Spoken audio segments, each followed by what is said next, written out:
नमस्कार। आप सुन रहे हैं द बॉलीवुड रेडियो और मैं हूं आपके साथ आकाश। दोस्तों, आज किस्सा राजेश खन्ना के बहुत शुरुआती दिनों का है।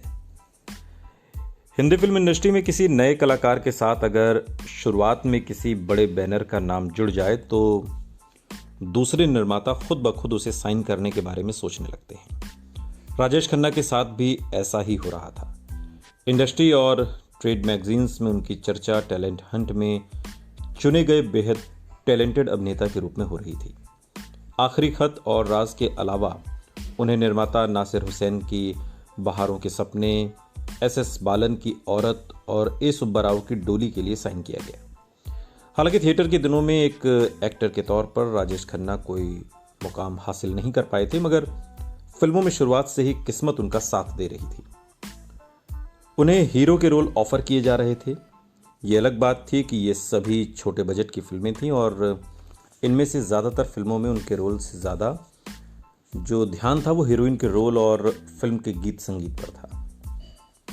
टैलेंट हंट के कॉन्ट्रैक्ट के मुताबिक यूनाइटेड प्रोड्यूसर्स में शामिल निर्माताओं को उन्हें अपनी फिल्मों में अहम रोल देने थे और इन जाने माने निर्माताओं के साथ फिल्में मिलना ही किसी नए अभिनेता के लिए अपने आप में एक बड़ी उपलब्धि थी।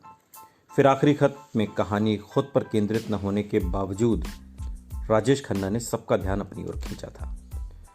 शुरुआती फिल्मों में सिर्फ फिल्म राज ही में उनका रोल ऐसा था जो एक स्टार के रूप में उन्हें सही से लॉन्च दे सकता था और इसमें उनका स्क्रीन टाइम भी बाकी के मुकाबले ज़्यादा था क्योंकि वो डबल रोल निभा रहे थे। साथ ही ये उनकी पहली रंगीन फिल्म भी थी।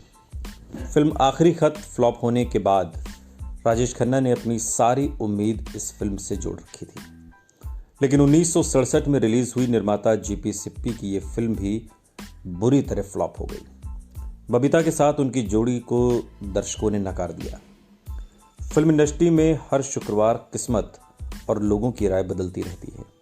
लगातार दूसरी फिल्म फ्लॉप होने के बाद राजेश खन्ना को लेकर निर्माताओं और मीडिया की नज़रें भी बदलनी शुरू हुई।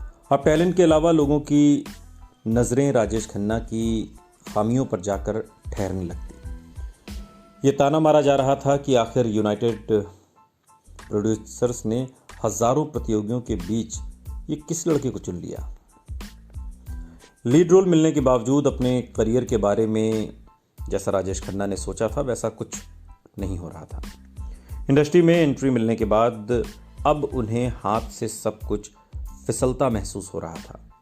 आखिरी खत और राज जैसे मेरी कुछ शुरुआती फिल्में मेरे इस डर को दूर करने में नाकाम रहीं। मैं बेढंगा और अजीब सा महसूस करता था और अपने आप में ही सिमटा रहता था।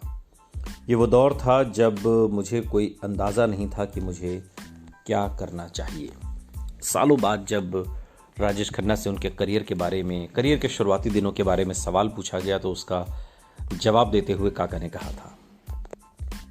1967 में उनकी अगली फिल्म बहारों के सपने की शूटिंग चल रही थी।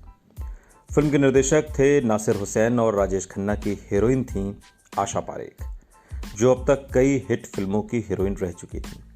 उनकी अपनी फैन फॉलोइंग थी और इस फिल्म के समय वो राजेश खन्ना से बड़ी स्टार थी। एक वरिष्ठ फिल्म पत्रकार बताते हैं कि इस फिल्म की शूटिंग के दौरान एक वाकया हुआ।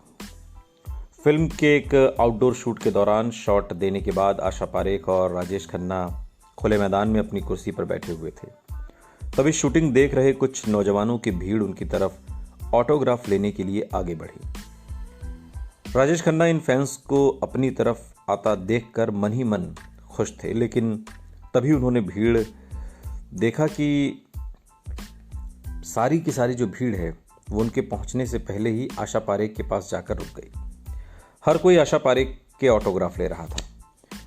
राजेश खन्ना चुपचाप वहां बैठे रहे और तभी आशा पारेख के ऑटोग्राफ लेने के बाद भीड़ में से दो लड़कियां उनकी तरफ आगे बढ़ने लगी। राजेश खन्ना के मुरझाए हुए चेहरे पर अचानक से मुस्कान आ गई। वो करीब आई तो राजेश खन्ना अपने खास अंदाज में मुस्कुराए। लड़कियों का नाम पूछकर उन्हें अपने ऑटोग्राफ दिए और उनसे बातें भी की। लड़कियां उनसे बात करके शर्माते हुए मुस्कुरा रही थीं। राजेश खन्ना ने उन पर अपना जादू एक तरीके से चला दिया था। इसी दौरान फैंस की इसी भीड़ में कुछ लड़के आपस में बात कर रहे थे। एक ने कहा कि तूने देखा ना, वो जो बैठा है वो फिल्म का हीरो है। दूसरे लड़के ने राजेश खन्ना की तरफ देखते हुए जवाब दिया, हाँ यार, कैसे कैसे लोग हीरो बन जाते हैं। इसकी आंखें देखी, बिल्कुल नेपाल से आया गुरखा लगता है। इस बात पर भीड़ में मौजूद कई लोग खिलखिलाकर राजेश खन्ना पर हंस पड़े। उस दौर में एक फिल्म मैगजीन को दिए इंटरव्यू में आशा पारेख ने भी बताया कि उनकी माँ उनसे पूछती थी कि वो ऐसे हीरो के साथ काम क्यों कर रही हैं जिसका चेहरा मुहासों से भरा हुआ है। लेकिन सफलता सब कुछ बदल देती है। कामयाबी के चश्मे से हर चीज खूबसूरत और रंगीन नजर आती है। नाकामी के दौर में जिन बातों को लेकर मजाक उड़ाया जाता है, वही बातें कामयाबी आने पर किसी को बुरी नहीं लगती, बल्कि उनकी तारीफ होती है। इसी मुहासों से भरे चेहरे पर कुछ वक्त बाद पूरा हिंदुस्तान फिदा होने वाला था। लेकिन फिलहाल उस वक्त के इंतजार में राजेश खन्ना का सब्र जवाब देने लगा था।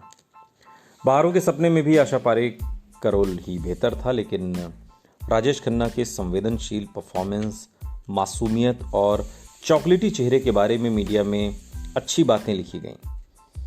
आज भी ये फिल्म आर.डी. बर्मन के बेहतरीन संगीत के लिए जानी जाती है।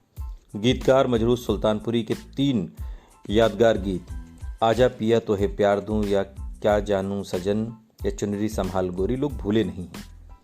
यही वो फिल्म थी जिसके जरिए राजेश खन्ना और आर.डी. बर्मन का ताल्लुक बना। वो टीम बनी जो आने वाले सालों में भारतीय सिनेमा के संगीत को नई पहचान देने वाली थी। मगर इतने अच्छे संगीत के बावजूद बहारों के सपने का हश्र भी वही हुआ जो राजेश खन्ना की पिछली फिल्मों का हुआ था। एस.एस. बालन की औरत भी फ्लॉप रही। ये नाकामी निर्माताओं के सब्र का इम्तिहान ले रही थी। लेकिन राजेश खन्ना के साथ एक अजीब बात हो रही थी। ऐसी घटना उनसे पहले या उनके बाद किसी एक्टर के साथ नहीं हुई। 4 बड़ी फ्लॉप फिल्में देने के बाद निर्माता लगातार उन्हें नई फिल्मों के लिए बतौर हीरो साइन कर रहे थे। पता नहीं क्यों उन्हें राजेश खन्ना पर ऐसा यकीन था जो फिल्में पिटने के बाद भी पूरी तरह डगमगाया नहीं था। जो नई फिल्में राजेश खन्ना ने साइन की, उनमें शक्ति सामंत की आराधना और राज खोसला की 2 रास्ते थी। मगर कामयाबी का रास्ता कितनी दूर है, इसका कोई अंदाजा राजेश खन्ना को नहीं था। सुनते रहिए द बॉलीवुड रेडियो, सुनता है सारा इंडिया।